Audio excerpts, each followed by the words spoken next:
This week at NASA. The launch of Space Shuttle Endeavour for mission STS-134 has been rescheduled for May 16th. During the mission, Endeavour and crew members Commander Mark Kelly, pilot Greg Johnson, and mission specialists Mike Fink, Greg Chamatoff, Drew Feustel, and European Space Agency astronaut Roberto Vittori will deliver the Alpha Magnetic Spectrometer and spare parts to the ISS. This will be the 36th shuttle mission to the International Space Station and Endeavour's final flight. 5 months after its completion, the Gravity Probe B mission has confirmed two aspects of Albert Einstein's theory of general relativity. GPB is one of only a very few astrophysics missions dedicated to fundamental physics. Most science missions seek to make new observational discoveries. The GPB mission measures and verifies two key predictions of Einstein's theory of relativity.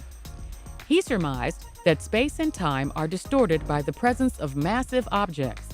GPB explored this theory using 4 ultra-precise gyroscopes to measure the geodetic effect, or the warping of space and time by a celestial body like Earth, and frame dragging, the amount a spinning object like Earth pulls space and time with it as it rotates. So we completed this landmark experiment testing Einstein's universe, and Einstein survives.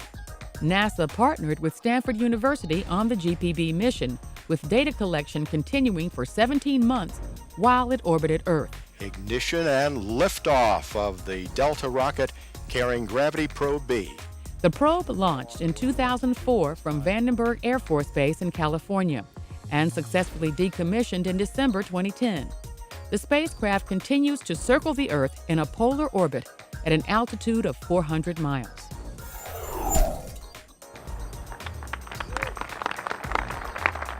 At the Kennedy Space Center, 2 events commemorated the 50th anniversary of U.S. human spaceflight.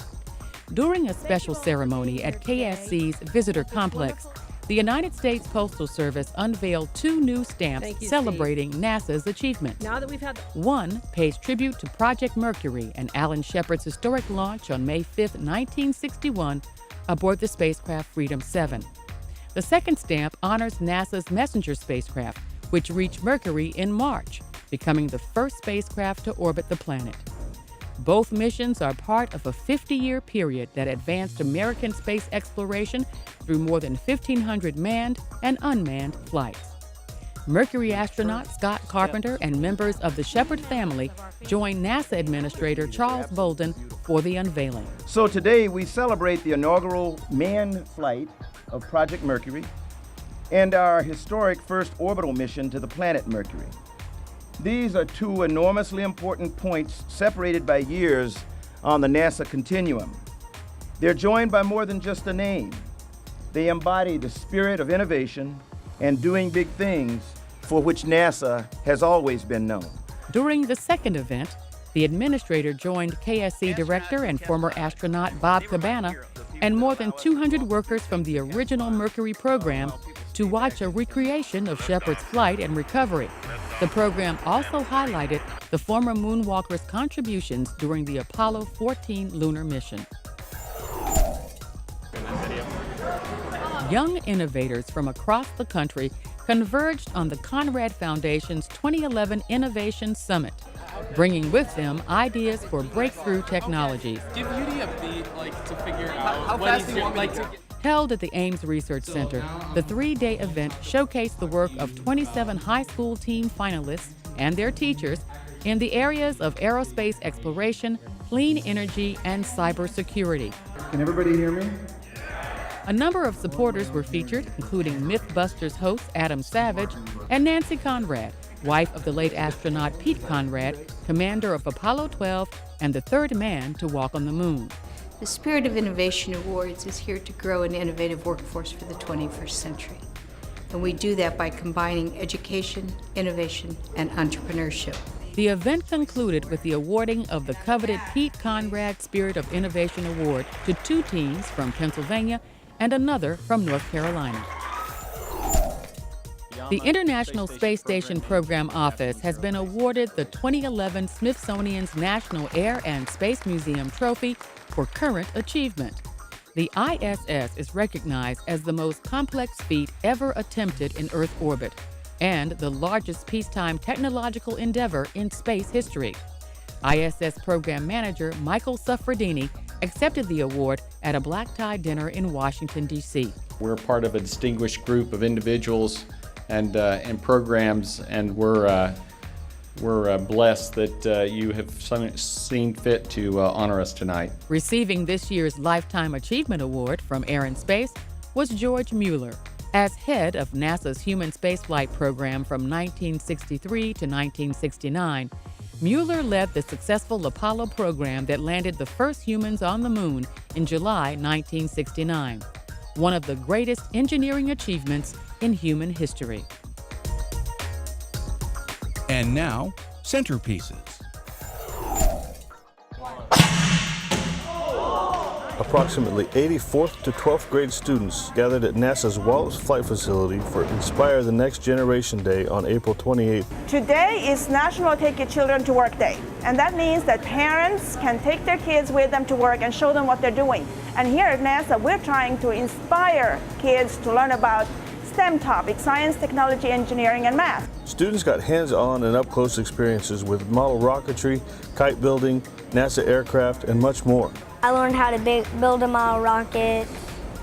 I learned about the engines a little bit. My favorite part was the rocket launcher, because I actually got to let a rocket go up into the air, and we made it by hand, so that was also fun. Inspire the Next Generation Day is sponsored by NASA, Navy's Surface Combat Systems Center, and Marine Science Consortiums, who all came together to make it a special day for these students. What it means to us as a NASROC program, it lets us reach out and it makes us feel good because we get to share some of our passion. And we love what we do, and we want to be able to show these kids how much fun it really is. It's not all fun all the time, obviously, but they can share with us a little bit, and it gives us a day that we can kind of get up away from our desks and enjoy ourselves and remember ourselves what inspired us to get to this point. It's not every day that a Marine V-22 Osprey lands in a convention center parking lot. The tilt rotor made a special appearance at the American Helicopter Society Forum in Virginia Beach, Virginia. The annual event is where the who's who in rotorcraft research and technology showcase the latest in vertical flight. Among the presentations, 31 papers from researchers at NASA's Langley, Ames, and Glenn research centers. Langley's Susan Gorton leads NASA's rotorcraft efforts. She's also the first female technical director of the Helicopter Society. We look at advanced ways for new rotor blades, new transmissions, new engines, everything that can contribute to making things quieter, safer, easier to operate, and cost-effective. NASA uses wind tunnels and other laboratories to try to radically improve rotorcraft performance and efficiency and reduce noise and emissions. The goal is to help make helicopters, or other vertical takeoff and landing vehicles, more mainstream, able to carry more passengers and cargo, quicker, quieter, safer, and greener. That could help relieve air traffic congestion, reduce delays, and make more efficient use of airspace. When we look at different configurations and how airports work, the ability to take off without the runway means that you can get off the ground faster, you can turn around the airplanes faster. So if you could move a large amount of people without waiting for a runway slot, you can make a big difference, up to 30% more people through the airport system. The research to make vertical lift aircraft more acceptable as everyday transportation is not without challenges, say NASA engineers. But advancements being worked on now could make a difference for future generations of helicopters and people. 1, release.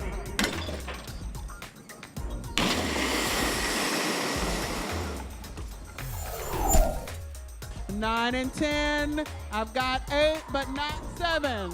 The 2011 FIRST Championships have ended after 3 days of exciting competition between more than 600 teams representing over 29 countries. Lego!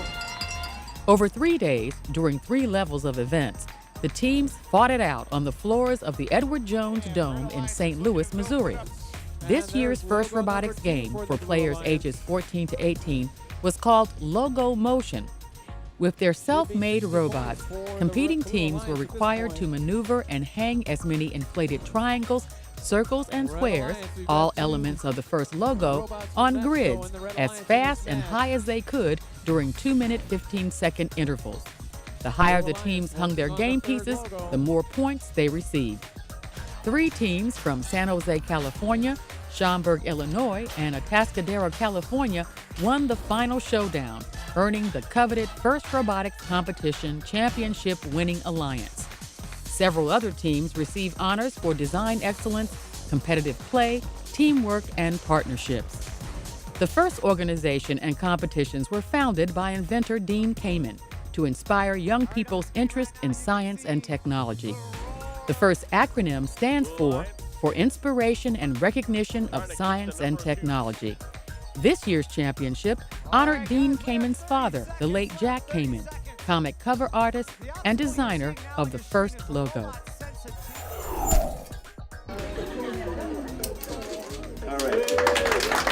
Headquarters employees have a new place to connect and commune with each other. Administrator Charlie Bolden and Deputy Administrator Lori Garver presided at the reopening of the Columbia Cafe. The space now provides an informal cyber cafe setting. On opening day, the first 100 attendees received a complimentary cup of gourmet coffee or tea. And that's This Week at NASA. For more on these and other stories, log on to www.nasa.gov.